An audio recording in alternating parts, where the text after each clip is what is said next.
নমস্কার বন্ধুরা, গল্পের চিলেকোঠা পরিবারে আপনাদের সকলকে স্বাগত জানাই। আমি সায়নী। আজ কবিগুরুর মহাপ্রয়াণ দিবস। তারই স্মৃতিচারণার উদ্দেশ্যে আজ আমাদের নিবেদন বিখ্যাত সাহিত্যিক প্রচিত গুপ্ত রচিত গল্প 22শে শ্রাবণের গল্প। আশা করছি গল্পটি আপনাদের খুব ভালো লাগবে। তবে চলুন আর দেরি করব না, শুরু করি।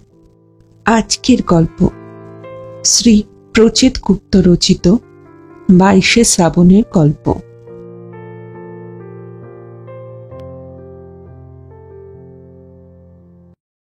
প্রেম হলেই যে বিয়ে হবে এমন কোনো নিয়ম নেই, বরং প্রেম হলে বিয়ে না হওয়ার সম্ভাবনাই বেশি। আকছার ঘটছে, ঘটার যুক্তিসঙ্গত কারণও থাকে যদিও। কখনো ছেলে মেয়ের তুমুল ঝগড়া হয়, কখনো ছেলে আরো সুন্দরী প্রেমিকা জুটিয়ে ফেলে, কখনো আবার মেয়ের জন্য বাবা দুম করে মোটা মাইনের পাত্র পাকড়ে ফেলে। সহজ সরল মেয়ে কি করবে সে? মোটা মাইনের পাত্র ফেলে বেকার প্রেমিকের জামা ধরে ঝুলে পড়বে? এ কাজ কখনো করা যায়? বাবা মা দুঃখ পাবে না? মেয়ে যে কাউকে দুঃখ দিতে পারে না। আবার কখনো ঘটনা ঘটে আচমকা, কিছু বোঝার আগে শত্রুপক্ষ প্রেমের ওপর বমিং করে চলে যায়। বলা নেই কওয়া নেই, বড় মাসির ননদের ছেলে আমেরিকা থেকে উড়ে আসে দুম করে। রূপসী প্রেমিকাকে বিয়ে বাড়িতে দেখে পাগল পাড়া অবস্থা। এমন সুন্দরী নাকি সে শেষ দেখেছিল মাদ্রিদে। বাঙালি মেয়েও এত সুন্দরী হয়? বোঝো কাণ্ড। এরপর আর তাকে কে আটকাবে? ভস করে বিয়ে করে ভুস করে উড়ে চলে যায়। শর্ট টাইমে বিয়ে বলে প্রেমিকা বিচারী প্রেমিককে বলার সময়ও পায় না। প্লেনে উড়ে যেতে যেতে ভাবে, ইস, আমি যদি সীতা হতাম, রামচন্দ্রকে পথ দেখানোর জন্য গায়ের গয়নাগুলো খুলে প্লেনের জানলা দিয়ে ফেলতে ফেলতে যেতে পারতাম। যাক, এ জন্মে যা হওয়ার হয়ে গেছে, পরের জন্মে আমি ঠিক সীতা হব। এখানেই শেষ নয়, প্রেমের পর বিয়ে না হওয়ার আরও কারণ আছে। অনেক সময় মৃত্যু পথযাত্রী ঠাকুমার কথা রাখতে নাতি বাধ্য হয়ে প্রেমিকাকে বিয়ে করতে পারে না। এমনি ঠাকুমা হলে কথা ছিল, মৃত্যু পথযাত্রী ঠাকুমা আলাদা ব্যাপার। তার শেষ ইচ্ছে তো রাখতেই হয়। তাই প্রেম মন থেকে ঝেড়ে ফেলে ছেলে 3টে বাড়ি, 4টে গাড়ি, 10 বিঘে জমি, 2টো পুকুরের মালিকের ক্লাস 8 পাশ করা শ্যামলা মেয়েকে বিয়ে করে ফেলে। এইসব ক্ষেত্রে অবশ্য বেশিরভাগ সময়ই নাতির বিয়ের পর ঠাকুমা ম্যাজিকের মতো সুস্থ হয়ে ওঠে।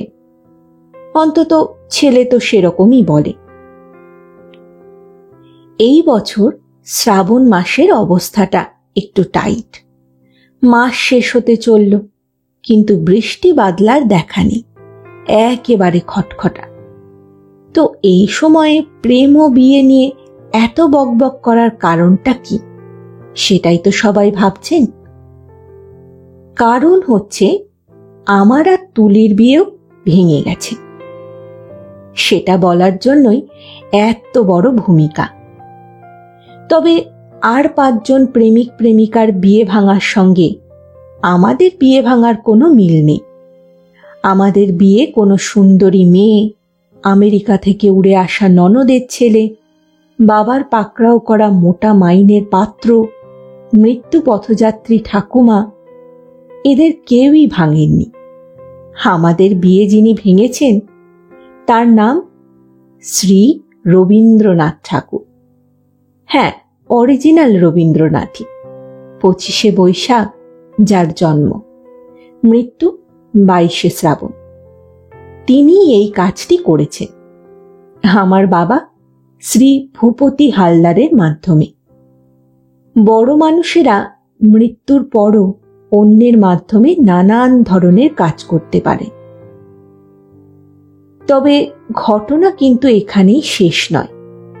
এই বিয়ে ভাঙার জন্যে আমার প্রেমিকা তুলি আমার ওপর প্রতিশোধ নিতে চাইছে। কি আশ্চর্য বলুন তো, বিয়ে তো আমি ভাঙিনি, বিয়ে ভেঙেছেন রবীন্দ্রনাথ ঠাকুর, ভায়া বাবা। আমি তো তুলিকে ভীষণ ভালোবাসি, আমি তো তাকেই বিয়ে করতে চাই। তাহলে আমার ওপর কেন প্রতিশোধ নেবে সে? তুলি আমার মোবাইলে মেসেজ পাঠিয়েছে, আই শ্যাল কিল ইউ। তাই আমি দোতলা থেকে আজ পা টিপে টিপে নামছি। আওয়াজ হতে পারে বলে জুতো পরিনি, জুতো আমার হাতে। এই মুহূর্তে বাইরের কেউ দেখলে আমাকে নিশ্চয়ই চোর ভাববে, ভাববে চোর চুরি সেরে সিঁড়ি দিয়ে চুপি চুপি নেমে যাচ্ছে। কথাটা অর্ধেক ঠিক, আবার অর্ধেক ভুল। আমি চুপি চুপি সিঁড়ি দিয়ে নামছি ঠিকই, কিন্তু আমি চোর নই। আমি এই বাড়িরই ছেলে। এ বাড়ির ছেলে হয়েও আমি কেন চোরের মতো আচরণ করছি? তার কারণ আজ শ্রাবণ মাসের 22 তারিখ, রবীন্দ্রনাথ ঠাকুরের মৃত্যুদিন। কথাটা শুনে অবাক লাগছে, অবাক লাগবারই কথা। রবীন্দ্রনাথ ঠাকুরের মৃত্যুদিনে আমাকে চোরের মতো আচরণ কেন করতে হবে? একটু গোড়া থেকে তাহলে বলে নিই, যদিও হাতে বেশি সময় নেই, সংক্ষেপে যতটা পারি বলছি। আমার নাম নিখিলেশ, নর্মাল নিখিলেশ নয়, রবীন্দ্রনাথ ঠাকুরের নিখিলেশ। আমার বাবা এই নাম রেখেছেন। আমার বাবা ভূপতি হালদার একজন রবীন্দ্র পাগল মানুষ। রবীন্দ্রনাথে পাগল বহু মানুষই, কিন্তু আমার বাবার পাগলামি বাড়াবাড়ি ধরনের পাগলামি। বৈশাখ আর শ্রাবণ মাসে মানুষটা প্রায় সর্বক্ষণ চোখ দুটো আধবোজা করে রাখেন, ধ্যানের মতো ভঙ্গি। রবীন্দ্রনাথ ঠাকুরের নাম উচ্চারণের সময় জোর হাত কপালে ঠেকান। মাঝে মধ্যে মনে হয় যদি সম্ভব হতো উনি রবীন্দ্রনাথ ঠাকুরের মতো জোব্বা পরতেন, লম্বা দাড়িও রাখতেন, তারপর ছাতা হাতে 18 নম্বর ট্রামে উঠে অফিসে যেতেন। কন্ডাক্টর টিকিট চাইতে গিয়ে থমকে যেতেন। মানুষটাকে চেনা চেনা লাগে না? পুত্রের জন্মের খবর পেয়ে বাবা কি করেছিলেন জানেন? একটুও সময় নষ্ট করেননি। আলমারি থেকে রবীন্দ্র রচনাবলী সেট নামিয়ে নিলেন। নামিয়ে ফরফর করে গল্প, উপন্যাস, গান, কবিতা, নাটক, এমনকি প্রবন্ধ, চিঠিপত্রের পাতাও উল্টোতে শুরু করলেন। যেখানেই কোনো নাম পান থমকে যান, মনে ধরলে নোট করে রাখেন, না ধরলে বাদ। শেষ পর্যন্ত নাম চূড়ান্ত হয় নকআউট সিস্টেমে। ভাবুন কাণ্ড!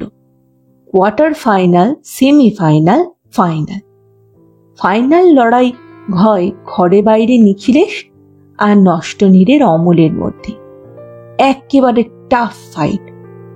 শেষ পর্যন্ত যদিও নিখিলেশ জেতে এবং আমার ঘাড়ে চেপে বসে। তবে আমার মা যে নিখিলেশ নামে ঘোরতর আপত্তি করেছিলেন সে বিষয়ে আমি নিশ্চিত।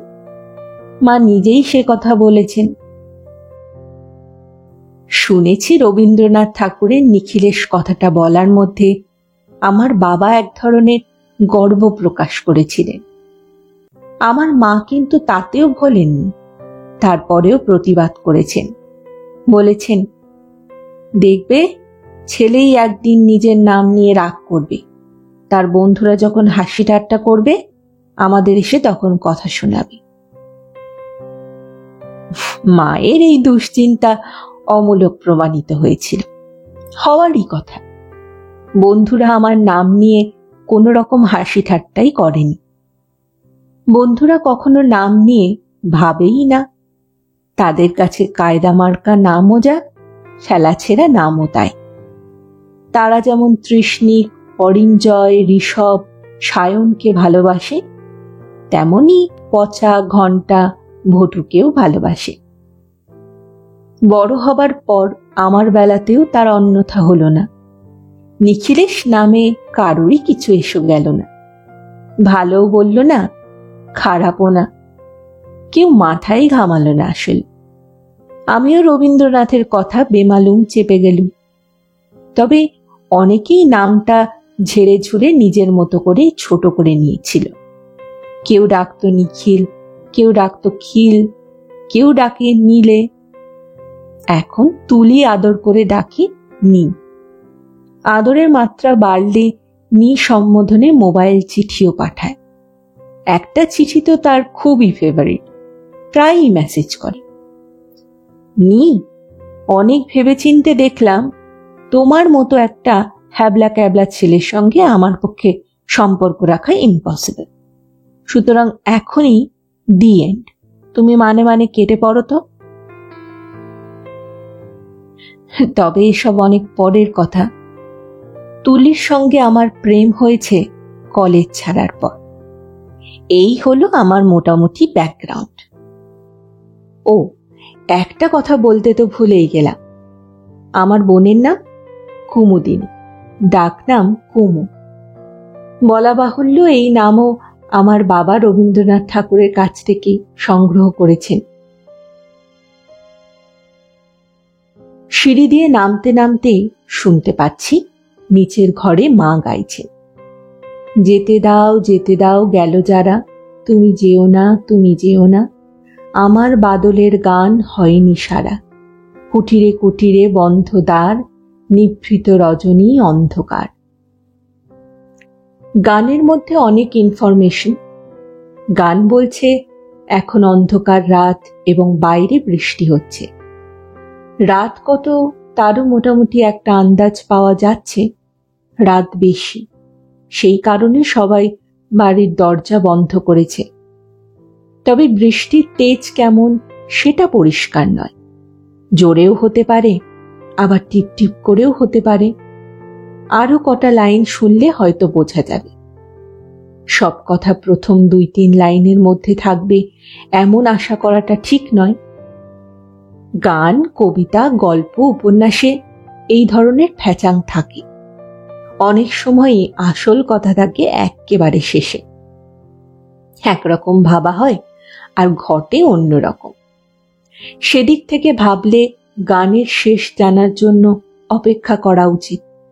রাত কত, বৃষ্টি কত, এই সিচুয়েশনে আমার বাড়ি থেকে বেরোনো কি উচিত না উচিত না। কিন্তু না, এসবের কিছুই প্রয়োজন নেই, কারণ এখন মোটেই রাত নয়, বৃষ্টিও হচ্ছে না। এখন সকাল 10:12। চারপাশে ফ্যাটফ্যাটে আলো। এই 7 সকালেই দেখো কেমন কড়া রোদ উঠেছে। আমি বাড়ি থেকে বেরোচ্ছি। গোড়াতেই বলেছি আমাকে পা টিপে টিপে নামতে হচ্ছে, কারণ আজ 22শে শ্রাবণ, রবীন্দ্রনাথ ঠাকুরের মৃত্যুদিন। বাড়িতে আজ হুলস্থুল কাণ্ড। আমার বাবার মতো একজন রবীন্দ্র পাগল মানুষ এই দিনে যে বাড়িতে হুলস্থুল কাণ্ড করবেন, তাতে অবাক হওয়ার কিছু আছে কি? ঘটনা নতুন নয়, প্রতি বছরই হয়। তবে হুলুস্থুলুস মানে হইচই, হাসাহাসি, ঠাট্টা তামাশা এসব নয়, গুরুগম্ভীর পরিবেশ। একতলার ড্রয়িং রুমে সোফা, টেবিল, টিভি সরিয়ে পাতা হয়েছে ফরাস, রাখা হয়েছে রবীন্দ্রনাথ ঠাকুরের সোনালী ফ্রেমে বাঁধানো ফটো। ফটোটা বড় নয়, মাঝারি। গলায় মোটা মালা দেওয়ার কারণে মানুষটার মুখ অনেকটা ঢাকা পড়ে যায়।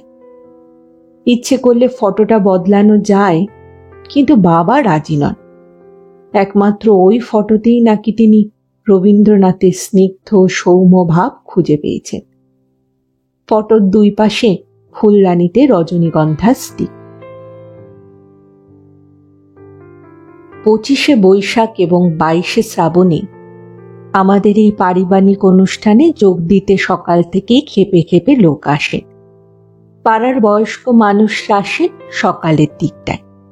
বিকেলের পর পাড়ার মায়েরা ছেলে মেয়েদের হাত ধরে আসেন। তখন টাইম টিফিনে। সকাল বিকেল দুবেলায় খাবারের মেনু এক, 4টে লুচি, আলুর দম আর একটা করে মিষ্টি। অনেকেই খান না, অসুবিধে নেই, প্যাকেটের ব্যবস্থা আছে। প্যাকেটের ওপর বাবার নির্দেশ মতো কুমু কিছু মিছু লিখে দেয়। এবারেই যেমন লিখছে 22শে শ্রাবণ লহপ্রণা। কুমু নানা ধরনের হাতের লেখা করতে পারে। লুচি আলুর দমের প্যাকেটে সে ব্যবহার করে রবীন্দ্রিক স্টাইল। ইচ্ছে করে দুটো কথা কেটে ফুল পাতা এঁকে দেয়, রবীন্দ্রনাথ যেমন করতেন। খাওয়া দাওয়ার সঙ্গে ফরাসে পা গুটিয়ে বসে চলে গান, কবিতা, রবীন্দ্রনাথ ঠাকুরের কর্মকাণ্ড নিয়েও আলোচনা চলে। সকালে সেশনে প্রায় কেউই কিছু বলেন না, নীরবে খান। বাবা নিজেই বকবক করেন, মাঝে মাঝে মা এসে গান ধরে। বিকেলের সেশনের পার্টিসিপেশন বরং বেটার। পাড়ার মা, মাসি, পিসি হারমোনিয়াম বাজিয়ে প্রবল উৎসাহে গান ধরেন। 99%ই বেতাল, বেসুরো, ভুল কথা, কিন্তু তাতে কি। তারা ছেলে মেয়েদেরও জোর করে গান করায়, কবিতা বলেন। ছেলে মেয়েরা তখন পরিত্রাহী চিৎকার জোরে, মনে করো যেন বিদেশ ঘুরে মাকে নিয়ে যাচ্ছি অনেক দূরে। 2-4 লাইনের পরেই কবিতা ভুলে যায়। বাবা মধুর হেসে বলেন, এতেই হবে, এতেই হবে। মুখস্থ করাটাই তো বড় কথা নয় বাবা, মনীষীকে স্মরণ করাটাই বড় কথা। কুমু থাকে জলখাবার পরিবেশনের দায়িত্বে, আমাকে থাকতে হয় গেটে। স্কুল জীবন থেকেই এই কাজ করছি। একবার কলের মিস্ত্রি বানোয়ারকে তো চিনতেই পারিনি, জোর করে ঘরে ঢুকিয়ে ফরাসে বসিয়ে দিলাম। বানোয়ার বিহারের মানুষ, সে খুবই হতভম্ব হয়ে যায়। আমি যে ভুল করেছি সেটা বুঝতে পারি ঘরে ঢুকিয়ে দেবার পর, কিন্তু তখন সিচুয়েশন কন্ট্রোলের বাইরে, কারণ বাবাও তাকে চিনতে পারেনি। কে জানে, পরিবেশ বদল হলে হয়তো মানুষের চেহারাও বদলে যায়। বাবা এক সময় বললেন, এবার আপনি কিছু বলুন। আশ্চর্যের কথা, বানোয়ার লজ্জা পাওয়া গলায় ভাঙা হিন্দি, ভাঙা বাংলায় ঠাকুরকে নিয়ে 4 লাইন বলেও ফেলল। তার ক্লাস 4-এর মেয়ে যখন স্কুলের বই খুলে দুলে দুলে হিন্দিতে আমাদের ছোট নদী কবিতাটা পড়ে, তখন নাকি তার ফেলে আসা নিজের গাঁয়ের কথা মনে পড়ে, মনে পড়ে ফেলে আসা নদীর কথা। বলতে বলতে বানোয়ারের চোখে জল চলে আসে। খুব স্বাভাবিকভাবেই তাই 25শে বৈশাখ আর 22শে শ্রাবণ আমাদের বাড়ি থেকে বেরোনোর কোনো প্রশ্নই নেই। ভোর হতে না হতেই স্নান সেরে নিতে হয়, তারপর যে যার ডিউটিতে নেমে পড়া। একটা বয়সে আমি আর কুমু আপত্তি করেছি, এ আবার কেমন কথা। রবীন্দ্রনাথ দেখিয়ে ধীরে ধীরে ছেলে মেয়েকে জোর করে বাড়িতে আটকে রাখার অর্থটাই বা কি? ভূপতি হালদারের যদি প্রাণ চায়, উনি রবীন্দ্রনাথকে নিয়ে মাতামাতি করুন, জন্মদিনে ধেই ধেই নৃত্য করুন, মৃত্যুদিনে ফুঁপিয়ে ফুঁপিয়ে কাঁদুন, আমাদের নিয়ে টানাটানি কেন বাপু? অবশ্য বাবার কাছে এসব বলার সাহস হয়নি। করেছি আপত্তি মায়ের কাছে, কিন্তু সেখানেও বিশেষ লাভ হয়নি। মা বাবার সাইড নিয়েছেন। সারা বছরই তো বাইরে উড়ে বেড়াচ্ছ, বছরের 2টো দিন রবীন্দ্রনাথের মধ্যে থাকতে আপত্তিটা কিসের? বাঙালি হয়েছ, রবীন্দ্রনাথ ঠাকুরকে শ্রদ্ধা ভক্তি করতে শিখবে না? পরে দেখেছি মার বাবাকে সাপোর্ট করার পিছনে কারণ আছে। এই 2টো দিনই মা একটু ইচ্ছে মতো গান গাইবার সুযোগ পান। ঘুরতে ফিরতে ফরাস পাতা ঘরে ঢুকে ঢুকে 2টো গান গেয়ে আসেন। বাধা দেওয়ার কেউ নেই, বারণ করারও কেউ নেই, তুলে দেবারও কেউ নেই। বরং লুচি আলুর দম খেতে খেতে সকলেই বলে, বাহ বাহ, কি গলা, কি সুর, কি কথা। যেন রাখো রাখো রে জীবনে, জীবন বল্লভে প্রাণ মনে ধরি রাখো আনন্দ বন্ধনে। গানের কথা কিন্তু রবীন্দ্রনাথের নয়, লেখা আমার মায়ের। অথবা আঁধার রাতে একলা পাগল যায় কেঁদে, বলে শুধু বুঝিয়ে দে বুঝিয়ে দে বুঝিয়ে দে। গানের সুর রবীন্দ্রনাথ দেননি, দিয়েছেন আমার মা সোহিনী হালদার। মিষ্টি খাওয়ার সময় শ্রোতাদের তারিফ তো আবার বেশি পাওয়া যায়। রস লাগা হাতে তাদের কেউ কেউ এমন হাততালি দিয়ে ওঠেন, মনে হয় এতক্ষণ গান গেয়ে উঠলেন বুঝি কণিকা বন্দ্যোপাধ্যায়। তার নিজের বাড়ি ছাড়া এই সুযোগ মা কোথায় পাবেন? কোথাও পাবেন না, কারণ মায়ের গলায় সুর কম।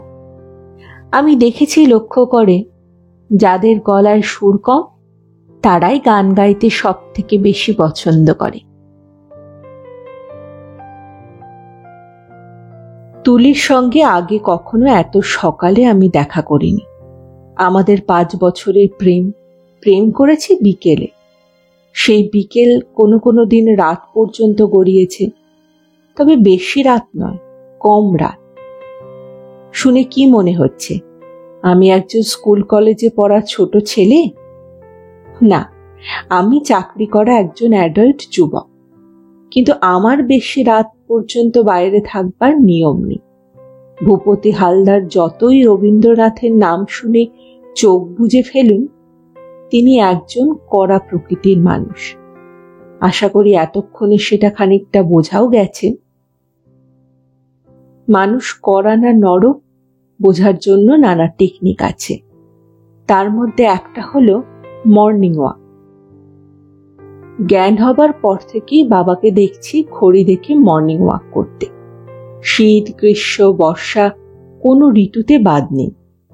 উপরন্তু বৃষ্টিতে ভদ্রলোক ছাতা মাথায় হাঁটেন।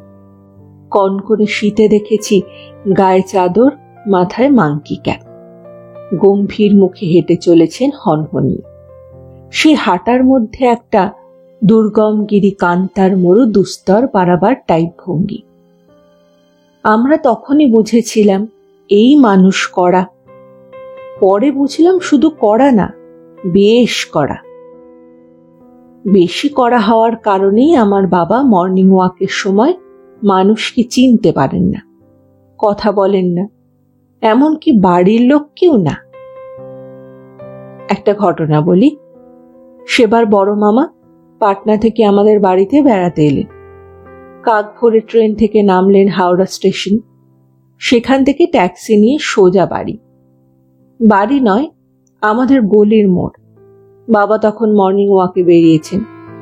বড় মামা বাবাকে দেখে উল্লসিত হলেন, চিৎকার করে বললেন, ভূপতি, ভূপতি, আরে ও ভূপতি। কিন্তু বাবা মুখ তুলেও তাকালেন না।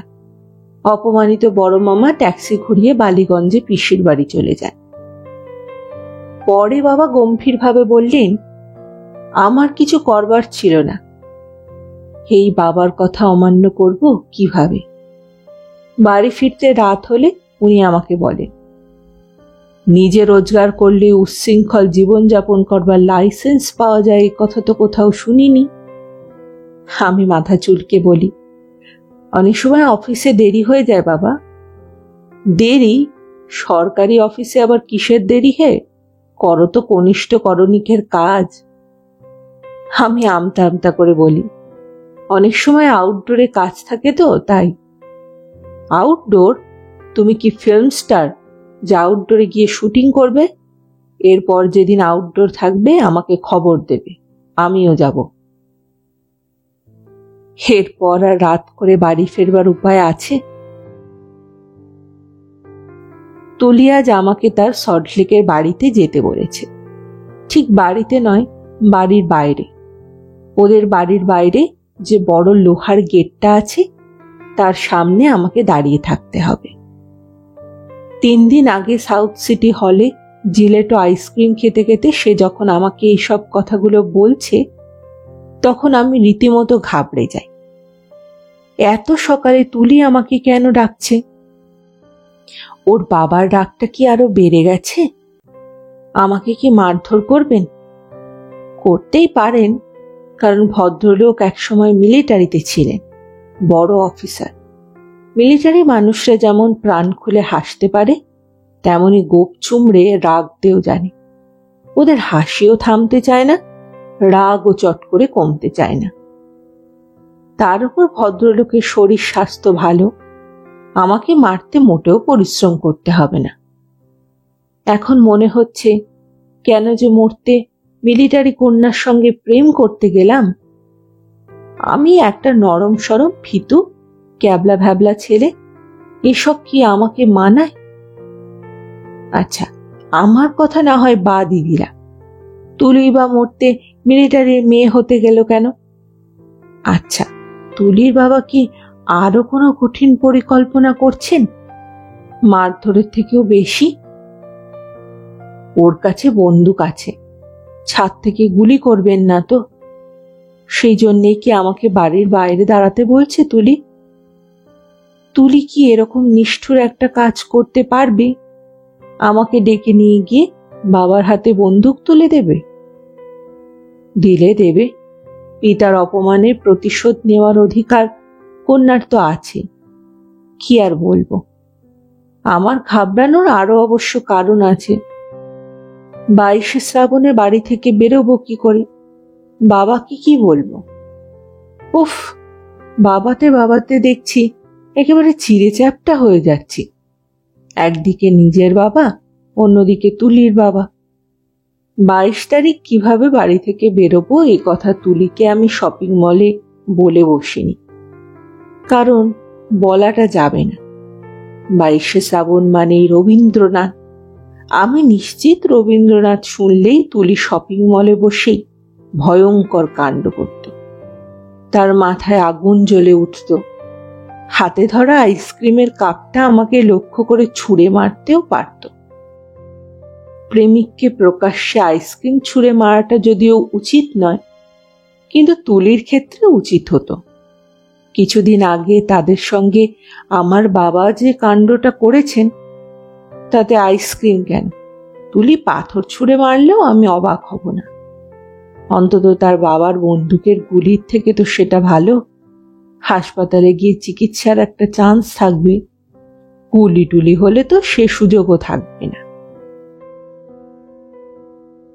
গত মাসে আমার আর তুলি বিয়ের প্রস্তাব নিয়ে তুলির বাবা আমাদের বাড়ি গিয়েছিলেন।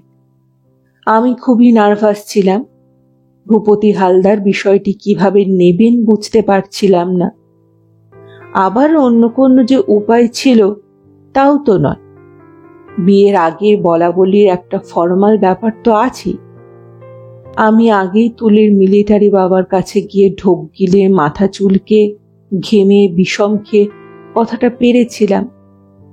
যদি কিছু না মনে করেন একটা কথা বলি। আমরা তুলি আমাকে, আমি তুলিকে। ভদ্রলোক একেবারে আমাকে থামিয়ে হো হো করে হেসে উঠেছিলেন। বুঝে গেছি ইয়াং ম্যান, সব বুঝে গেছি, আর বলতে হবে না। তোমরা দুজন দুজনকে ভালোবাসো, তোমরা বিয়ে করবে, তাই তো?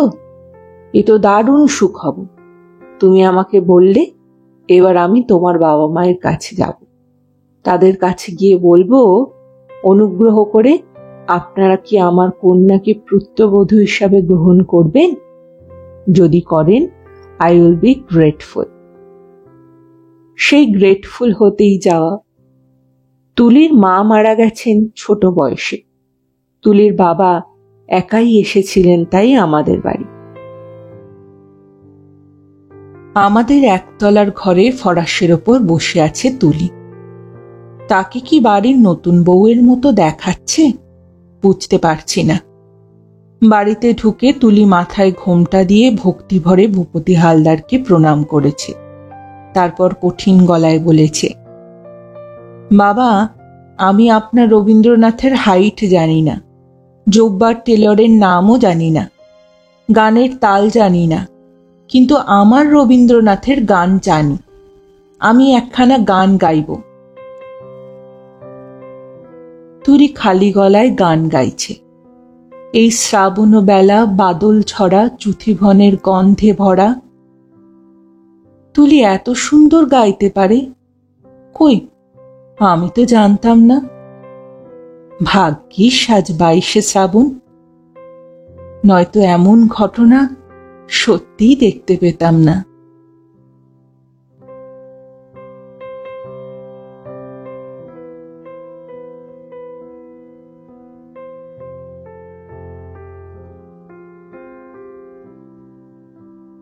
শুনছিলেন আজকের গল্প শ্রী প্রচিত গুপ্ত রচিত 22শে শ্রাবণের গল্প। ফিরে আসছি আরেকটি নতুন গল্পের সাথে কিছুদিনের মধ্যেই। ততদিন ভালো থাকবেন, সুস্থ থাকবেন এবং গল্পে থাকবেন। আর আমার গল্পের পাঠ এবং উপস্থাপনা যদি ভালো লাগে তাহলে লাইক এবং কমেন্ট করতে ভুলবেন না। আর অবশ্যই যদি চ্যানেলটিতে নতুন হয়ে থাকেন সাবস্ক্রাইব করবেন, এতে আমার উৎসাহ এবং কনফিডেন্স আরও বাড়বে। আজ এখানেই বিদায় নেব, আবার দেখা হচ্ছে। নমস্কার।